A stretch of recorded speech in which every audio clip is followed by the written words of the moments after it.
Of these, I got a little obsessed with mine. In fact, I got a little obsessed with all my stuff. Have you ever wondered where all the stuff we buy comes from and where it goes when we throw it out? I couldn't stop wondering about that, so I looked it up. And what the textbook said is that stuff moves through a system from extraction to production to distribution to consumption to disposal. All together, it's called the materials economy. Well, I looked into it a little bit more. In fact, I spent 10 years traveling the world, tracking where our stuff comes from and where it goes. And you know what I found out? That is not the whole story. There is a lot missing from this explanation.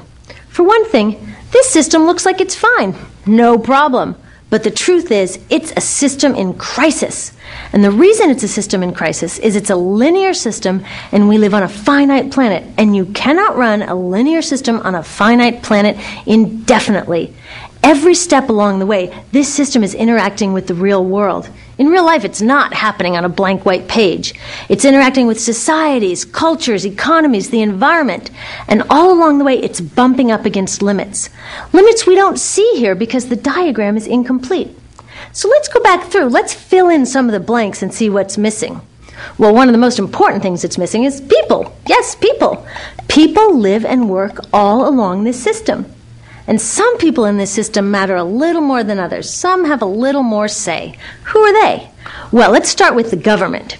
Now, my friends tell me I should use a tank to symbolize the government, and that's true in many countries and increasingly in our own. After all, more than 50% of our federal tax money is now going to the military. But I'm using a person to symbolize the government because I hold true to the vision and values the government should be of the people, by the people, for the people. It's the government's job to watch out for us, to take care of us. That's their job. Then along came the corporation. Now, the reason the corporation looks bigger than the government is that the corporation is bigger than the government. Of the 100 largest economies on Earth now, 51 are corporations. And as the corporation has grown in size and power, we've seen a little change in the government where they're a little more concerned in making sure everything's working out for those guys than for us. Okay, so let's see what else is missing from this picture. We'll start with extraction, which is a fancy word for natural resource exploitation, which is a fancy word for trashing the planet. What this looks like is we chop down the trees, we blow up mountains to get the metals inside, we use up all the water, and we wipe out the animals. So here we are running up against our first limit. We are running out of resources. We are using too much stuff.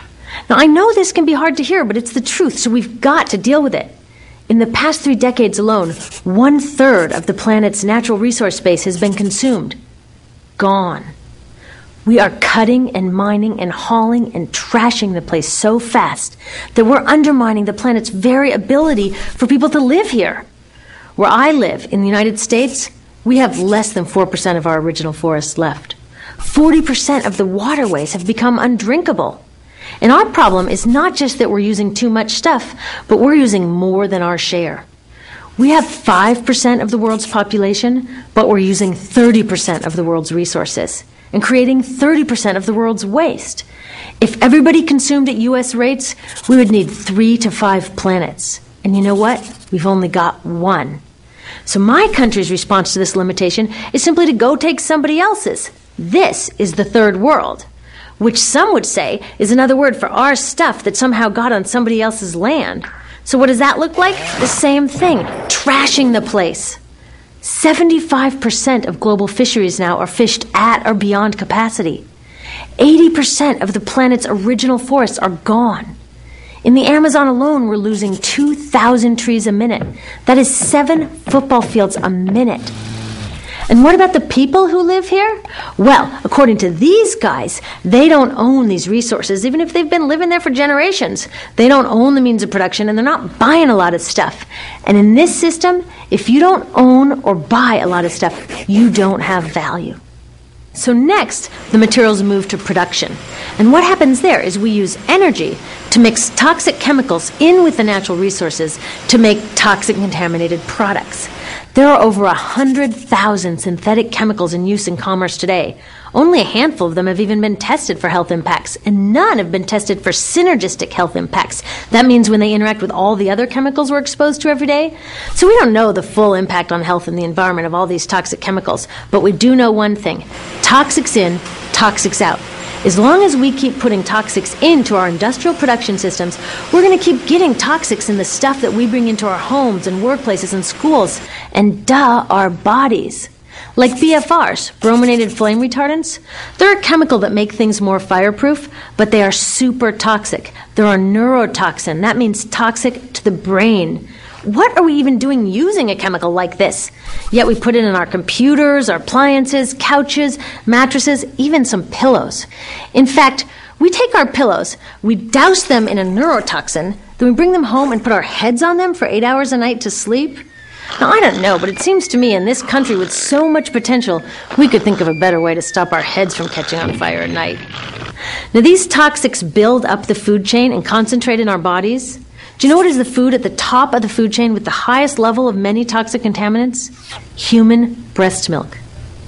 That means that we've reached a point where the smallest members of our societies, our babies, are getting the highest lifetime dose of toxic chemicals from breastfeeding from their mothers. Is that not an incredible violation? Breastfeeding must be the most fundamental human act of nurturing. It should be sacred and safe. Now, breastfeeding is still best, and mothers should definitely keep breastfeeding, but we should protect it. They should protect it. I thought they were looking out for us. And of course, the people who bear the biggest brunt of these toxic chemicals are the factory workers, many of whom are women of reproductive age. They're working with reproductive toxins, carcinogens, and more. Now I ask you, what kind of woman of reproductive age would work in a job exposed to reproductive toxins except for a woman with no other option? And that's one of the beauties of this system. The erosion of local environments and economies here ensures a constant supply of people with no other option. Globally, 200,000 people a day are moving from environments that have sustained them for generations into cities, many to live in slums, looking for work, no matter how toxic that work may be. So you see, it's not just resources that are wasted along this system, but people too. Whole communities get wasted. Yep, toxics in, toxics out. A lot of the toxics leave the factories in products, but even more leave as byproducts or pollution. And it's a lot of pollution. In the U.S., our industry admits to releasing over 4 billion pounds of toxic chemicals a year. And it's probably a lot more because that's only what they admit.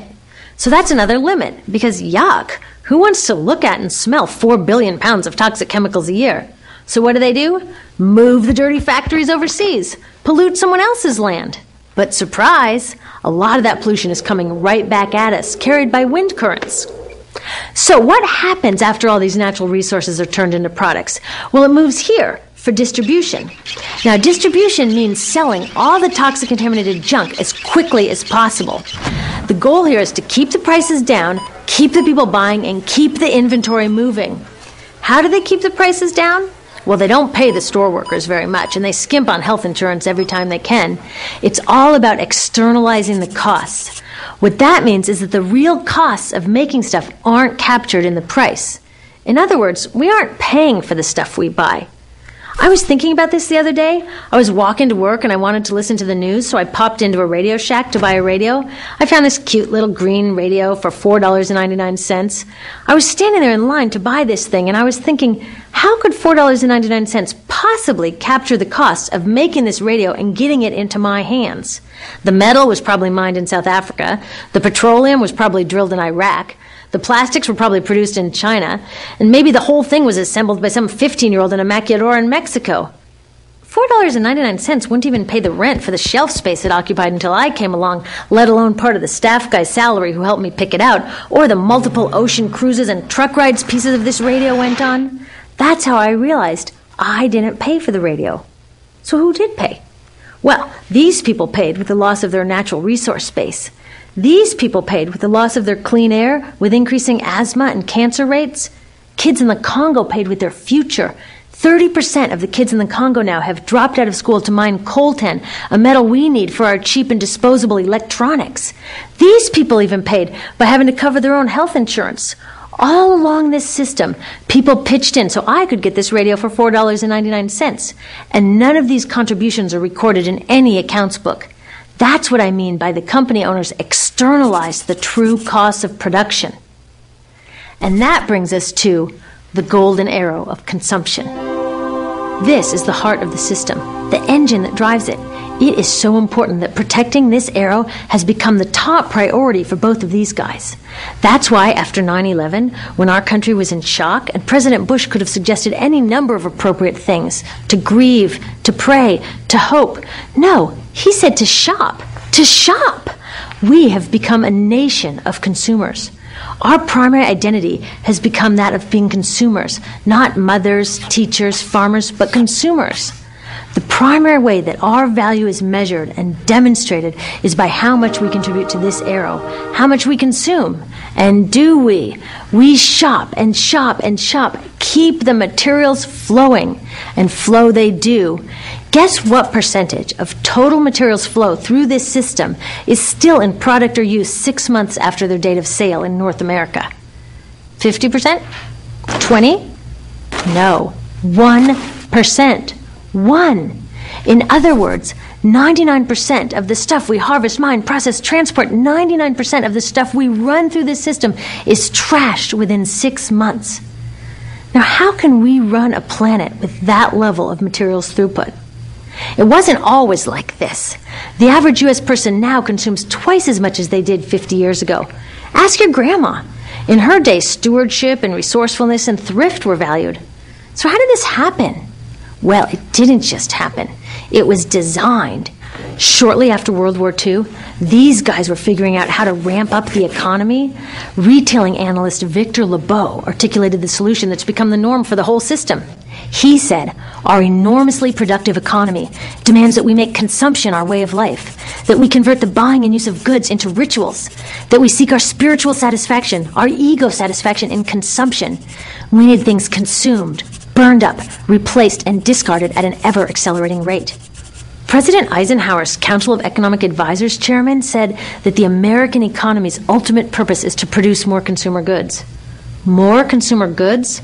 Our ultimate purpose? Not provide health care or education or safe transportation or sustainability or justice? Consumer goods?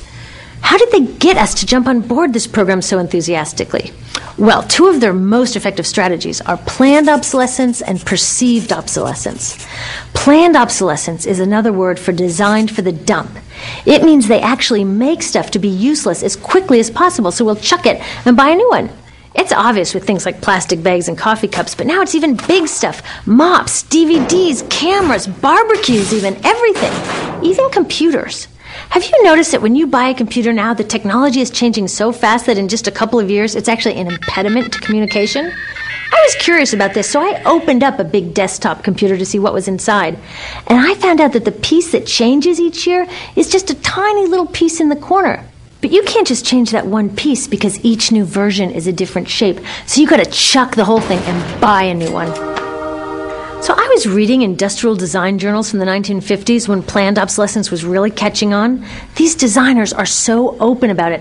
They actually discuss how fast can they make stuff break that still leaves the consumer having enough faith in the product to go out and buy another one. It was so intentional. But stuff cannot break fast enough to keep this arrow afloat. So there's also perceived obsolescence. Now, perceived obsolescence convinces us to throw away stuff that is still perfectly useful. How do they do that?